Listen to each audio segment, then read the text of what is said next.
Hey everyone, J-Mice here for another episode of Squeeky Reviews. So, in case you've been living under a rock or hibernating, you must know that this month is Black History Month. Everyone is celebrating and showing appreciation for this month, and Madtown is too. And that's why, in today's review, I got to check out a pretty special film, which is actually part of something even greater, a movie that's made an impact to our culture while being a staple for good entertainment. That's right, the film I got to see was... Aw, hell yeah!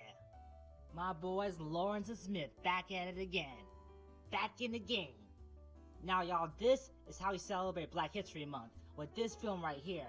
I'm telling ya, all the action, all the laughs, and everything I'm telling you now is a lie. Man, I can't do this to you folks. I can't put on this facade. As much as I wanted to go see, I instead got tickets to go see Just Mercy. You know, I could be mad about this, but honestly, compared to that thing, this is way better. But how good is Just Mercy? Well, it's time to take the case in today's review of Just Mercy. One last time. One last time. Life is so cruel.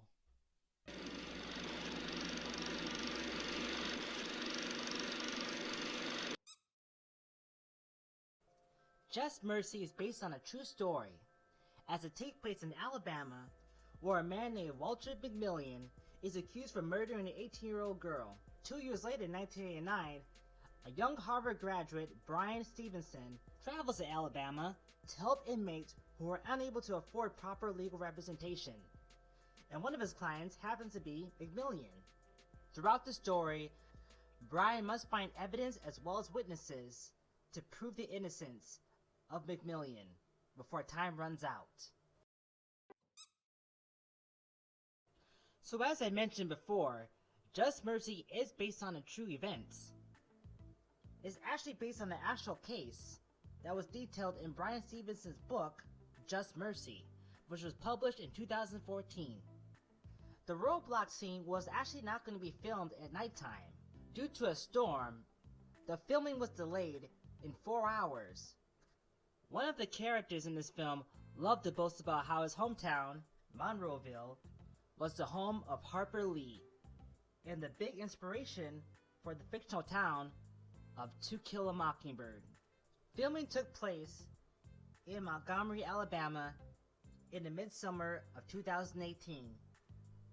They shot in places such as downtown Montgomery Street, as well as the city's Garden District. During this scene, when Stevenson sets up his office, the song Don't Wanna Fight by Alabama Shakes is playing in the backgrounds. The film used an original old clip from 60 Minutes, starring Woody Allen, Johnny D, and Hard Choices, back in 1992. It was first broadcasted on the 22nd of November. Brie Larson, who plays Ava in the film, has had a history of working with other actors, such as with Dustin Daniel Christens. This is their third collaboration together after The Glass Castle and Short Term 12. And she's also worked with Tim Blake Nelson, as they both worked on Hoot from 2006 and Don John from 2013. Okay, and even though this is the first time that Michael B. Jordan and Brie Larson has been working together in this film, they're still connected from another universe. Michael B. Jordan played Killmonger from the Black Panther, and Brie Larson played the title character of Captain Marvel. So really, is Eric Killmonger meeting Carol Danvers? If only they added a battle scene between these two. That would be dope. And this leads to the final fact. In one of the later scenes, Brian and Ava are sitting on the banks of Alabama River, watching the recreation of the 19th century riverboat. One of the lines that Brian has stated is that no one will remember thousands of enslaved people who were shipped and paraded up on the streets sold. Black people were pulled from their homes and lynched, and nobody talks about it. This, however, is very equivalent to what happened years later in the 2000s, where Bryan Stevenson's organization, the Equal Justice Initiative, also known as EJI, expanded its mission now to help inmates on death row, children in adult prisons, people who have been wrongly convicted, and others who need defense. But he also wanted to memorialize the history of slavery and lynching in America. And that's why in April 2018, the EJI opened 2 new facilities. One was a legacy museum, from enslavement to mass incarceration, which is located in a former warehouse where black people were enslaved in downtown Montgomery. The second one was a national memorial for peace and justice, dedicated to the legacy of enslaved black people and people terrorized and murdered by lynching. These 2 facilities still today help the community to stay informed on the past.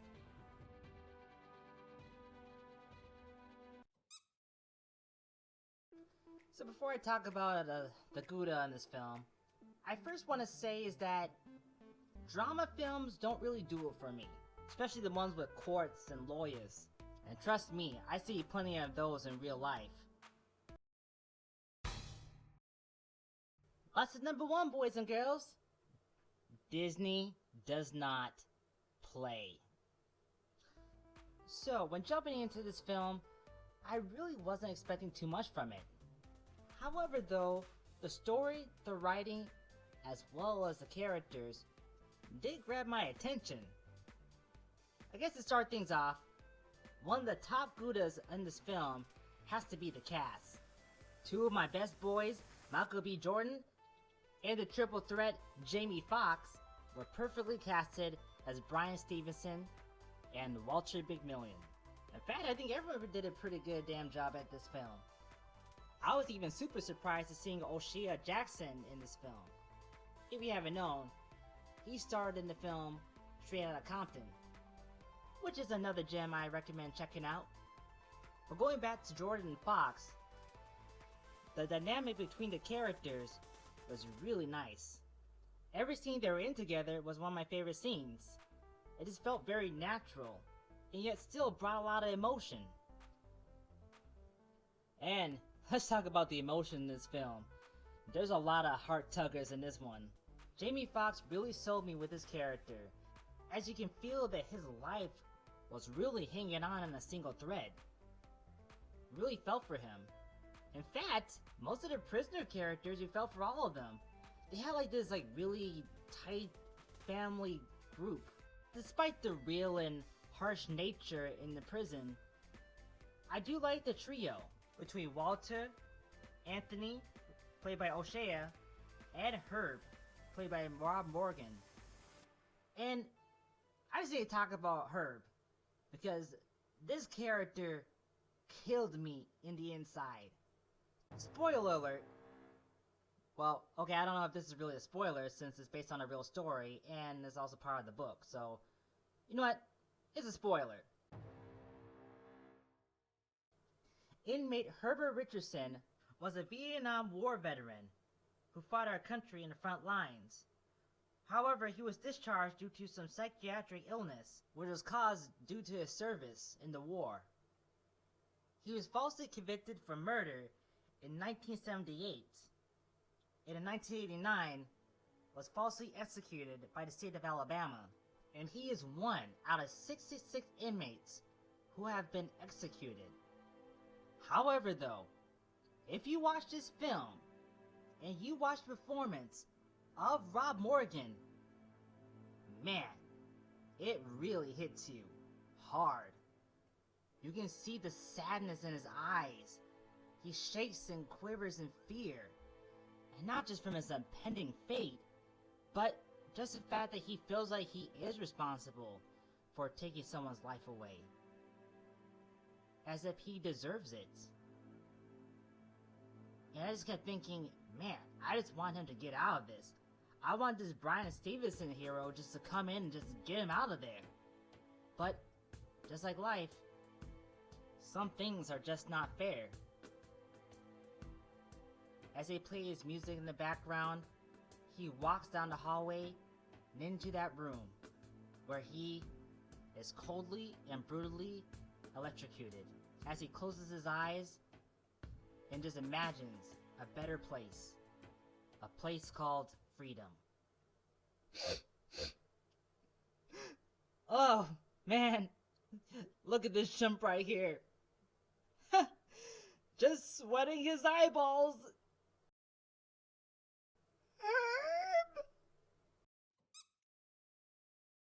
Now, it looks like this movie has some pretty good goudas, but I could smell some CMs in this film as well. I did think that everyone did a really great job in this. However, though, there's one performance in this that I needed a bit more tweaking. And that is from the one and only... Is that like a personal attack or something? Okay, so let me first just say that I'm not really one of those folks who have this really big gripe on her. I mean, I don't like her or love her, but I also don't dislike her or hate her. I don't know too much about her stuff. I recently just looked at my phone and found out that she won some Academy Award, which is, I guess, good and all. The only thing I didn't know her being in wasn't Captain Marvel. As people have been saying before, she comes across as, like a wooden plank. And that's just me being nice. In fact, I even think this plank can be a better Captain Marvel. I can understand that this character is meant to be based on a real person. And maybe this could be an appropriate portrayal of Ava. But while everyone was able to show like different emotions and expressions, especially in a drama film, her facial expression and mood just kind of stays the same. I'm not gonna get too much into her acting and her whole role in Captain Marvel and all that. If you want to see that, just go on YouTube and you will find a plethora of Captain Marvel / Brie Larson movie reviews. And trust me, there is a lot of them.